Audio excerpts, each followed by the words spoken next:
he would not accept until it was undeniable. The stage was being set for the extraordinary encounter that would finally reveal Hiroo Onoda to the world, a discovery that would stun nations and prove that the loyalty of one man could endure far longer than the war itself. Decades had passed. The war that had consumed the world in the 1940s was long over, yet Hiroo Onoda continued to live as if it had never ended. Lubang Island had become his universe, a place where every tree, every river, every rustle of leaves carried meaning. And yet, the world beyond the jungle was beginning to make faint, ghostly contact with him. In the years following Japan's surrender, Allied forces and the Philippine government attempted to locate the remaining Japanese soldiers hiding in the forests. Leaflets were dropped from airplanes urging them to surrender. Headlines proclaimed the end of hostilities, but Onoda and his comrades dismissed them all as enemy propaganda. To him, the idea that Japan had given up, that the emperor had surrendered, was inconceivable. If my orders do not change, the war continues, he told himself. Time in the jungle was measured in rainy seasons, the rise and fall of rivers, and the rhythms of nature. Onoda's world was one of discipline and survival. He foraged, hunted, and avoided detection. The occasional encounters with local farmers or patrols were treated as threats to be neutralized. Over the years, stories of a ghost soldier spread among villagers. Crops disappeared mysteriously, huts were raided for supplies, and somewhere in the dense forest, Onoda's rifle gleamed, ready at all times. But the jungle was changing. He was aging, his body weakened, though his mind remained razor-sharp. He could no longer rely on the innocence of youth to sustain him. Every decision required careful thought: when to move, when to hide, when to act. And all the while, the ghostly leaflets, reminders of a world he refused to accept, drifted into his life like whispers he could not fully ignore. "I cannot surrender. The world outside has betrayed us," Onoda insisted. "Only orders from my superior can end this war." The irony was cruel. Around him, peace had been declared for nearly 30 decades, yet here he remained fighting ghosts, enemies that no longer existed, threats that were imagined, battles that had already been won by the rest of the world. And still, he obeyed. Still, he waited. By the late 1960s, a few brave adventurers and local guides began to search actively for the mysterious Japanese soldier. They brought maps, cameras, and letters, hoping to convince him the war was over. Onoda received these visitors with caution. Sometimes he fled silently, leaving behind only the echoes of his presence. Other times he observed from the shadows, analyzing their movements, assessing their intentions. "They are spies. They cannot be trusted," he thought. Every encounter reinforced his belief in duty, discipline, and secrecy. Each leaflet, each attempt at communication became a test of resolve. His mission was not just survival, it was obedience, a sacred covenant that no propaganda, no passage of time could break. And yet, cracks began to appear. The more he survived, the more the whispers of doubt grew louder. Was it possible that the war had truly ended? Could the world outside have changed while he remained loyal to commands long forgotten?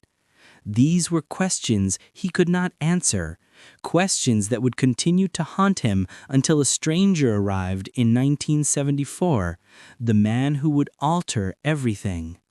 "I am not a soldier of peace," Onoda would later say. "I am a soldier of duty, and duty is eternal."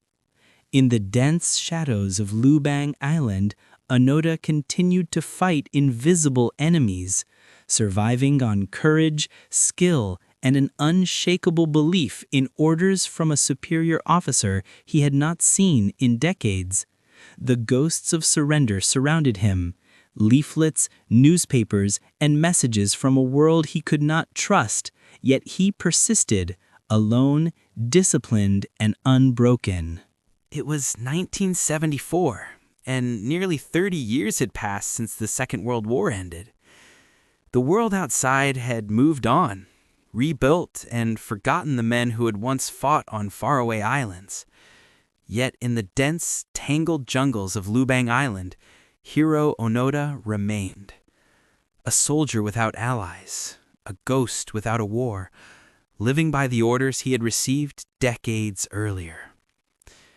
Into this hidden world stepped Norio Suzuki, a young Japanese adventurer and explorer. Suzuki had heard rumors of a Japanese soldier still active on Lubang, the last holdout. Many considered it a legend, a tale too improbable to be true. But Suzuki was determined. With maps, binoculars, and a keen curiosity, he ventured into the jungle of Lubang, seeking the man who refused to surrender. "I wanted to meet him, the last soldier," Suzuki later said. "I had to know if the story was real." For Onoda, the arrival of a stranger was cause for extreme caution. He observed from a distance, rifle ready, heart racing, eyes trained on every movement. Was this a scout? An enemy? Could it be a trap? The jungle had taught him to trust no one. Every sound, every motion, every shadow could signal death. Suzuki approached carefully, speaking in Japanese, explaining who he was. He told Onoda that the war had ended long ago, that Japan had surrendered, and that the world outside had changed. Onoda listened, but disbelief filled his mind. How could the world betray him? How could the emperor's orders be nullified by strangers wandering into the jungle? "You cannot surrender," Onoda insisted. "Only my commanding officer can relieve me of duty." This was the moment that defined everything. Suzuki realized that Onoda would not simply lay down his arms. He needed proof, a direct order from Onoda's superior officer to convince him that the mission had truly ended. Over the following days, Suzuki accompanied Onoda cautiously, building trust without breaking his discipline. He documented his observations, noting how precise and methodical Onoda remained even after decades in isolation. Every movement, every gesture, every careful action reflected the training of a soldier who had lived entirely by orders and duty. Onoda, for his part, began to consider the possibility that the world outside had changed. Suzuki spoke of peace, of Japan rebuilding, of friends and family waiting. Still, Onoda refused to surrender. His loyalty was absolute. Only a direct command could release him from 30 years of obedience. "I am a soldier. I obey orders. That is all I know. That is all I will do." This extraordinary meeting marked the turning point in history. A single stranger, armed with patience, respect, and understanding, had located the man who had become a living relic of the Second World War. He had found Japan's last soldier, a man out of time whose devotion to duty had outlasted decades of peace. But the final step had yet to come. To truly end the war for Hiroo Onoda, someone with authority, someone who had given him orders in the first place, would need to appear. And that day, the world would finally witness a surrender unlike any other, a moment where history, duty, and humanity collided in the most extraordinary way imaginable. It was March of 1974. Nearly 30 years had passed since the guns of the Second World War fell silent. Yet Hiroo Onoda, the last Japanese soldier, remained in the dense jungles of Lubang Island, obeying orders he had been given decades earlier. The world outside had changed completely, but for Onoda, the war was still alive. Until now.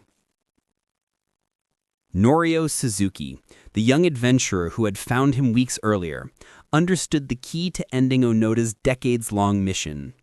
Only a direct order from Major Yoshimi Taniguchi, Onoda's commanding officer in 1944, could convince him that the war had truly ended. Suzuki traveled to Japan, located Major Taniguchi, now retired and in his 50s, and brought him to Lubang. Together they returned to the jungle, approaching the man who had become a legend. Onoda, upon seeing his former superior, stood rigid, rifle in hand, eyes wary and untrusting. "Only you can relieve me of my duty," Onoda said, his voice calm but resolute. "I obey orders. That is all I know. That is all I will do."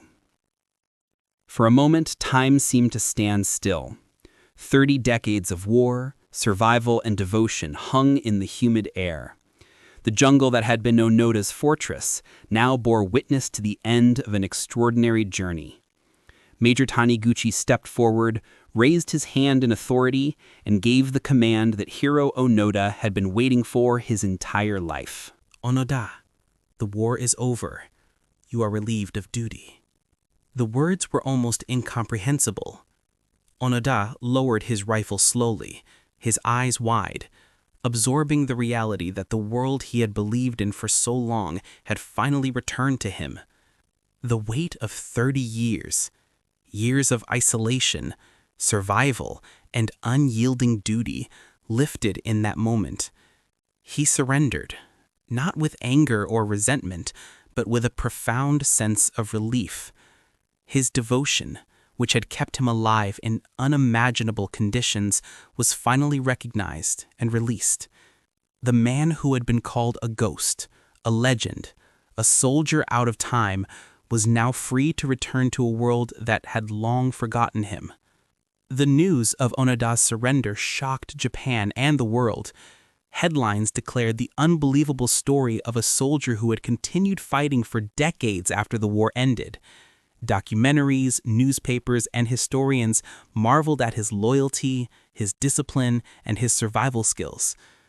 "I was doing my duty," Onoda later explained. "Even if the world forgot, I could not. My duty was my life." His story became a symbol of loyalty, of resilience, and of the human capacity to endure. Hiroo Onoda, the last soldier of the Second World War, had survived the impossible, obeyed the absolute, and finally returned to peace. Yet even in surrender, he remained a soldier at heart. The jungle had shaped him, the mission had defined him, and the world would never forget the extraordinary devotion of a man who lived for duty alone. Hiroo Onoda stepped off Lubang Island in 1974, leaving behind the jungle that had been his world for nearly 30 years.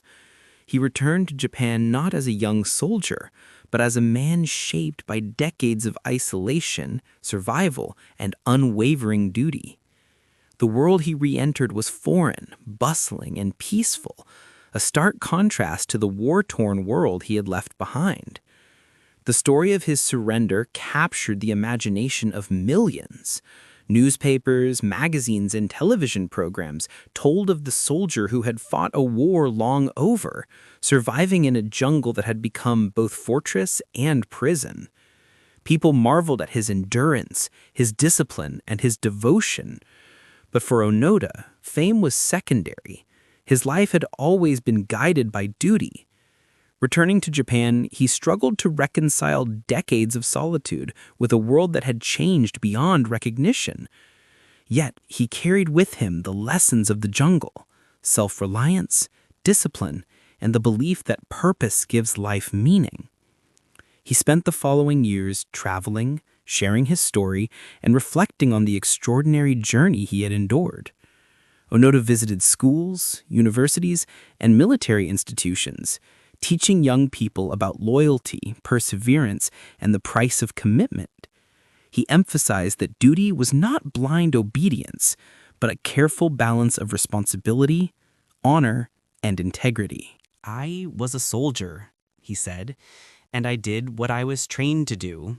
Even if the world forgot, I could not. My duty was my life." Onoda's story became more than a historical curiosity. It became a symbol a symbol of the human spirit's capacity to endure extreme adversity, a reminder that discipline, honor, and loyalty can define a life, even in circumstances beyond imagination. He eventually returned to the Philippines, visiting Lubang Island not as a soldier at war, but as a man paying homage to the land that had sustained him. He met with villagers, made amends for past conflicts, and planted trees in memory of comrades lost to time. His actions reflected a profound understanding. Survival was not only about obedience, but also about reconciliation, humility, and respect.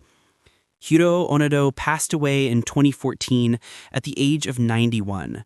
His life had spanned wars, peace, isolation, and reintegration into a world that had long moved on. Yet his story endures, a testament to discipline, resilience, and the extraordinary devotion of one man who refused to surrender until commanded by his superior. For the people of Japan, the Philippines, and the world, Hiroo Onoda remains a legend, the soldier who lived for duty, survived the impossible, and proved that loyalty can transcend decades, landscapes, and even the passage of time itself. Duty is not just obedience, he once said. It is the essence of life, the measure of honor, and the path we choose to follow. His echoes of duty continue to resonate, reminding us all of the extraordinary lengths a single human being. It was 1974, nearly 30 years after the Second World War had ended.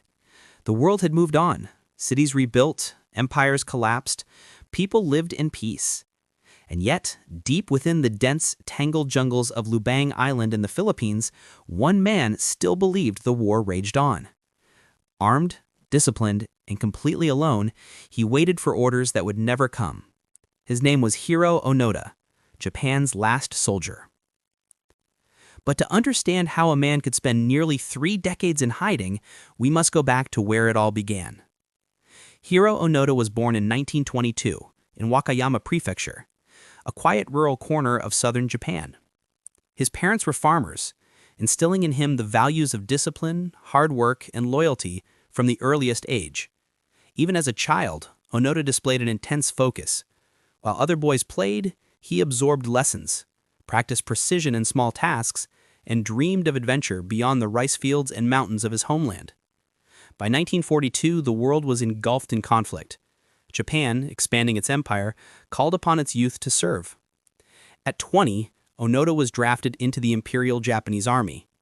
But his fate was not to be ordinary. He was selected for intelligence training, a program reserved for those who could endure extreme hardship, think independently, and follow orders without question. His training was grueling. Days blurred into nights of long marches, survival exercises, and simulated combat missions. He learned to navigate jungles, identify enemy positions, craft weapons and traps, and survive on nothing more than wild fruit and rainwater. They taught him sabotage, stealth, and psychological warfare. But above all, there was one command drilled into every recruit. You are never to surrender. You may die, but you will never disgrace your country. Those words became Onoda's compass, a principle that would guide him through decades of isolation, hunger, and danger. In December 1944, Onoda received his orders. He was to be deployed to Lubang Island, a small, remote island west of Luzon in the Philippines. His mission was clear: conduct guerrilla operations, sabotage enemy activities, and resist at all costs. He was to obey only his commanding officer, and he must never surrender. He arrived with a small team of 4 men, including Akatsu, Shimada, and Kozuka. Together, they set up hidden camps deep within the jungle, camouflaging their shelters with leaves, mud, and bamboo. The island was beautiful, almost serene, but every shadow held danger. Every rustle of leaves could signal discovery. Every step through the undergrowth was a test of survival and vigilance. By August 1945, The war had ended. Japan had surrendered. Cities lay in ruins. Millions of lives had been lost. And the world was entering a new era. But none of this reached Onoda. Leaflets dropped from planes, announcements broadcast over loudspeakers. All were dismissed as enemy propaganda. The world outside was a lie. "The war isn't over until my orders are complete," he would later recall. From his perspective, the mission was still alive. Obedience was sacred. Surrender was shame. And so he continued. Life in the jungle was harsh and unforgiving. Food was scarce. The soldiers survived by stealing rice from local farms, catching fish, and eating wild bananas. Rain fell in torrents, soaking their shelters. Disease and exhaustion were constant companions. Yet, Onoda adapted. Every day, every meal, every patrol reinforced his belief that he was a soldier on duty and that the world outside was irrelevant. Small skirmishes occasionally broke out. Filipino villagers and local soldiers stumbled upon the hidden Japanese soldiers. Onoda's group defended themselves, believing every encounter was an enemy attack. These conflicts further convinced him that the war continued. "We are soldiers of the Emperor. Our duty is to fight, even if the world has forgotten us," he would say. As months turned into years, Onoda's team dwindled. Shimada was killed in 1954 during a clash. Kazuka would meet his fate years later. And yet, Onoda endured. Alone, he moved silently through the jungle, surviving storms, hunger, and isolation. The passage of time blurred. He saw the sun rise and set thousands of times, and the world beyond Lubang became an abstract concept. Despite his solitude, he never wavered in discipline. His uniform, patched repeatedly with palm fibers, remained clean. His rifle was maintained meticulously, a lifeline and a symbol of purpose. To Onoda, the jungle was both home and battlefield. Every rustle, every movement, every sound was observed, analyzed, and responded to. "I was doing my duty as a soldier. That's all," he would later explain. And so begins the unbelievable story of Hiroo Onoda, a man out of time, fighting a war the world had already ended, surviving in a place that had become both his kingdom and his prison. For 29 years, he would remain faithful to his orders, to his training, and to a sense of duty that few could comprehend. The question remains, how does a soldier who has survived decades of isolation finally come back to a world that has forgotten him? The answer begins in the next chapter, when Onoda's jungle war collides with the reality beyond the trees, and the world finally comes looking for him. December 1944. Onoda and his small team stepped onto the soil of Lubang Island, their boots sinking into soft, damp earth.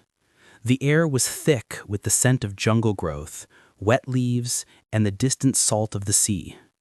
To the casual eye, it was paradise, but to Onoda, it was a battlefield, a place where every shadow could conceal the enemy, every sound a threat, and every day a test of survival and discipline.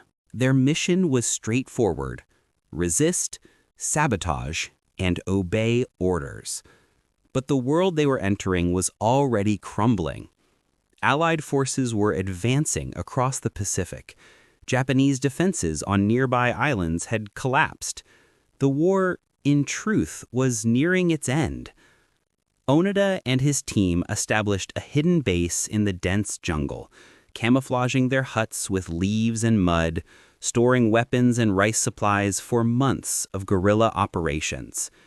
They had learned to move silently, hunt efficiently, and survive on the bare minimum. For these men, the war was not just a mission, it was an obligation, a sacred duty to the emperor and their country. By February 1945, reports of advancing Allied troops reached the island. The Japanese garrison was overwhelmed, and many soldiers surrendered or were captured. Onoda's unit fled deeper into the jungle, taking rifles, grenades, and their small supply of food. The war, as far as they were concerned, was still alive. "We cannot surrender," Onoda reminded his men. "Our orders remain. The mission continues until commanded otherwise." The first encounters with the locals were tense. Filipino farmers and villagers, unaware of the soldiers' presence, occasionally stumbled upon their camps. Onoda's group, believing them to be spies or enemy scouts, acted swiftly, sometimes raiding small villages to secure food. Each raid, each firefight, reinforced their belief that the war had not ended. Life in the jungle was relentless. Days were long and filled with toil, gathering water from streams, foraging for fruit, tending traps, maintaining weapons. Nights were filled with fear.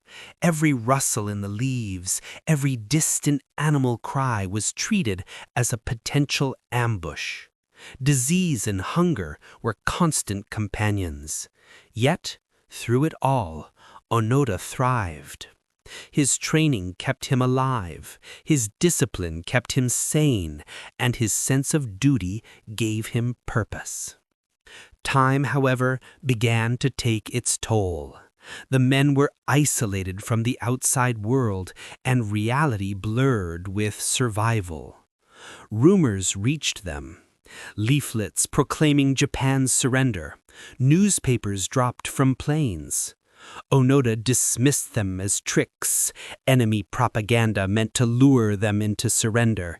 He would not be fooled. Tragedy struck in 1954. During a skirmish with search parties, Shimada, one of Onoda's closest comrades, was killed. The loss was devastating, yet it only strengthened Onoda's resolve. He buried Shimada in the jungle, performing the rites of honor taught to him during training. By 1959, Onoda's remaining companions faced similar fates. Kazuka continued with him, but their numbers dwindled. And still Onoda remained. Alone, he became a shadow in the trees, a ghost moving silently through the jungle, obeying orders from an empire that no longer existed. For Onoda, the jungle became both sanctuary and prison. He adapted in remarkable ways, making shoes from bark, oil from coconuts, and camouflage from mud and leaves. He learned the rhythms of the forest, when the tides rose, when the rains fell, when animals moved. Every day was survival, every decision life or death. And yet he remained a soldier first. Discipline governed every action. His rifle was cleaned and polished, his uniform carefully patched, and his mind focused on the mission. To surrender was unthinkable. To Onoda, the mission was the war, and the war was not over. By now, decades had passed. The world outside had forgotten Lubang Island, had forgotten that Onoda existed. Yet inside the dense green, he remained vigilant, a living testament to duty, discipline, and loyalty beyond measure. The stage was set for the incredible encounter that would finally reveal him to the world. A man out of time carrying the last embers of a war that had ended decades earlier. The jungle of Lubang Island stretched endlessly, thick, humid, and alive with sound. Cicadas droned, monkeys cried in the treetops, and every rustle of leaves could be a threat. For Hiroo Onoda, it was a kingdom of shadows, a world where survival depended on vigilance, cunning, and discipline. Here, the war that had ended decades ago still raged in his mind. By the late 1940s, Onoda was completely alone. Shimada had been killed, Kozuka had disappeared, and his small team had dissolved under the relentless pressures of the jungle. Yet he persevered, moving silently through the dense undergrowth, hunting, foraging, and evading the occasional search parties sent by the Philippine government.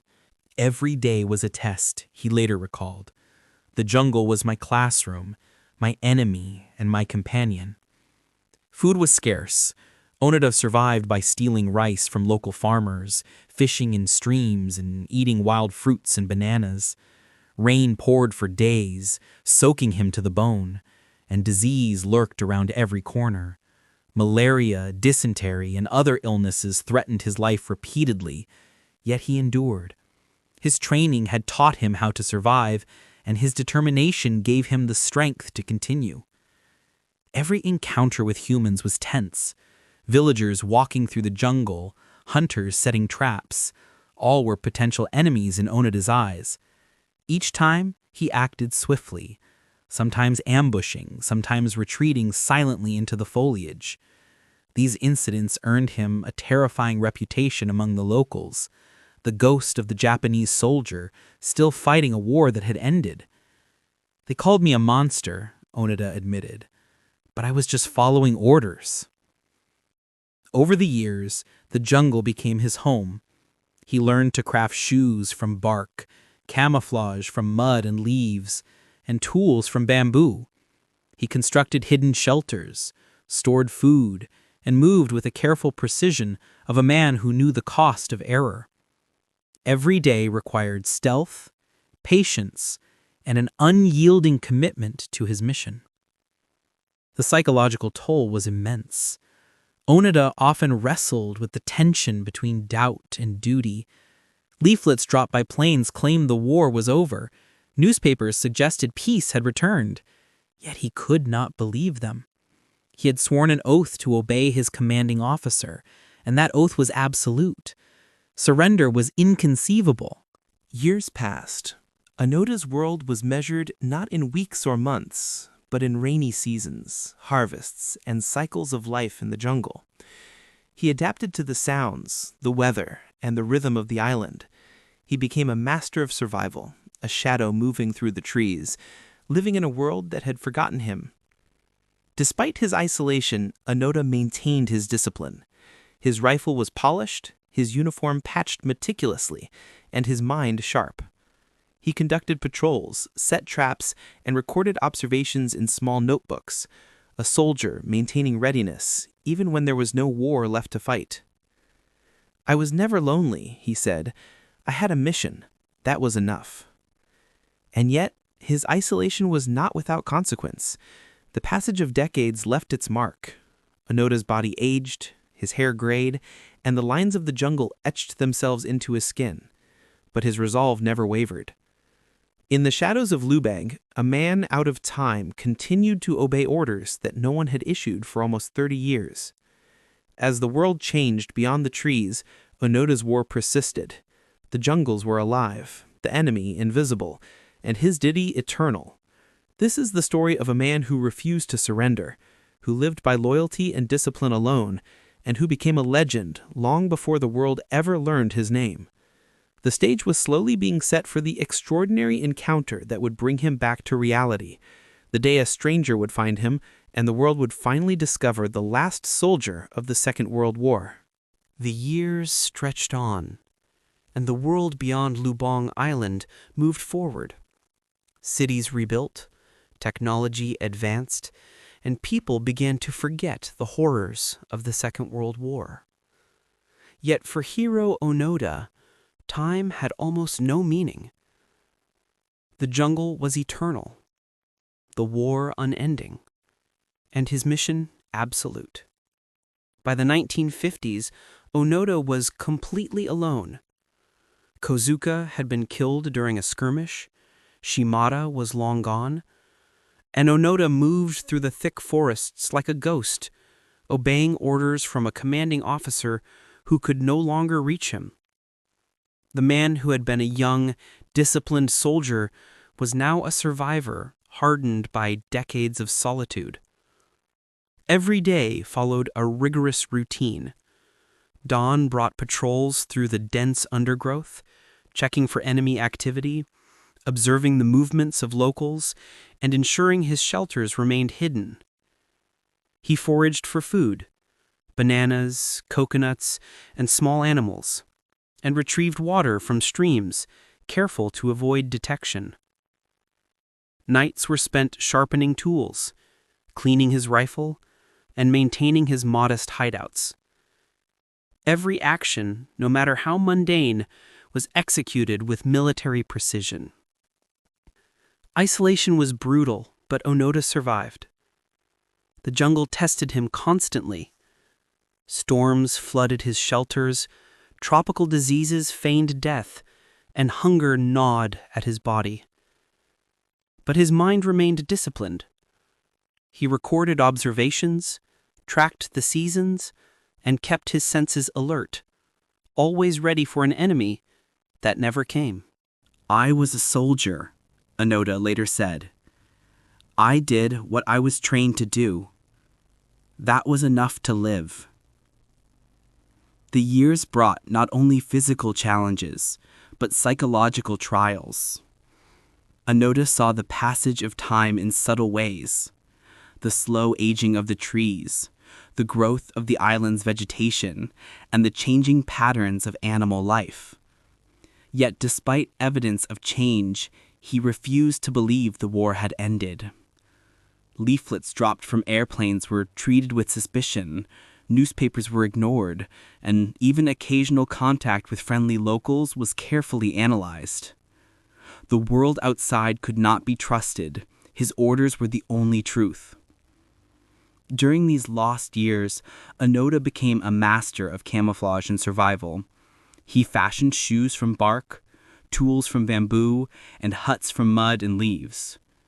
He knew the jungles like the back of his hand, every trail, river, and ridge.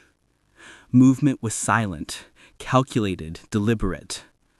The man who had once trained in classrooms and barracks now existed in perfect harmony with the wilderness, a soldier merged with the jungle. But survival came at a cost. Loneliness was constant, a shadow that never left. Conversations with imagined comrades whispered reassurances to himself, and the echoes of past commands filled the silence. The weight of duty, once noble and clear, became both his lifeline and his prison.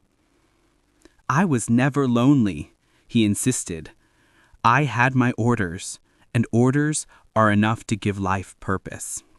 Occasionally, Onoda encountered Filipino farmers or small patrols. Each encounter was a test of his training and his loyalty. Some were avoided, others led to skirmishes, further fueling the legend of the ghostly soldier who had survived decades without contact. News of these sightings eventually reached the Philippine government, but attempts to capture him failed. Onoda was cunning, patient, and relentless. The decades blurred into one another. The world outside celebrated peace, rebuilt nations, and embraced a new era, while Onoda remained locked in a war that existed only in his mind and in the dense jungle canopy. His uniform was patched countless times, his rifle polished until it shone, and his spirit remained unbroken. And yet, even in isolation, he never lost sight of the mission. Every day was a rehearsal of obedience, every action an extension of his orders. His life had become a living testament to discipline, loyalty, and the unyielding human will. I was doing my duty, Onoda reflected later. Even if the world forgot, I could not. By the early 1970s, Onoda was almost 70 years old, a man weathered by time and hardship, yet still a soldier. The world outside had changed beyond recognition, but the jungle had kept him alive and his orders had kept him faithful. He had become a legend, though no one yet knew it. A man out of time, trapped in duty, waiting for a reality he would not accept until it was undeniable. The stage was being set for the extraordinary encounter that would finally reveal Hiroo Onoda to the world, a discovery that would stun nations and prove that the loyalty of one man could endure far longer than the war itself. Decades had passed. The war that had consumed the world in the 1940s was long over, yet Hiroo Onoda continued to live as if it had never ended. Lubang Island had become his universe, a place where every tree, every river, every rustle of leaves carried meaning. And yet, the world beyond the jungle was beginning to make faint, ghostly contact with him. In the years following Japan's surrender, Allied forces and the Philippine government attempted to locate the remaining Japanese soldiers hiding in the forests. Leaflets were dropped from airplanes urging them to surrender. Headlines proclaimed the end of hostilities, but Onoda and his comrades dismissed them all as enemy propaganda. To him, the idea that Japan had given up, that the emperor had surrendered, was inconceivable. If my orders do not change, the war continues, he told himself. Time in the jungle was measured in rainy seasons, the rise and fall of rivers, and the rhythms of nature. Onoda's world was one of discipline and survival. He foraged, hunted, and avoided detection. The occasional encounters with local farmers or patrols were treated as threats to be neutralized. Over the years, stories of a ghost soldier spread among villagers. Crops disappeared mysteriously, huts were raided for supplies, and somewhere in the dense forest, Onoda's rifle gleamed, ready at all times. But the jungle was changing. He was aging, his body weakened, though his mind remained razor-sharp. He could no longer rely on the innocence of youth to sustain him. Every decision required careful thought: when to move, when to hide, when to act. And all the while, the ghostly leaflets, reminders of a world he refused to accept, drifted into his life like whispers he could not fully ignore. "I cannot surrender,"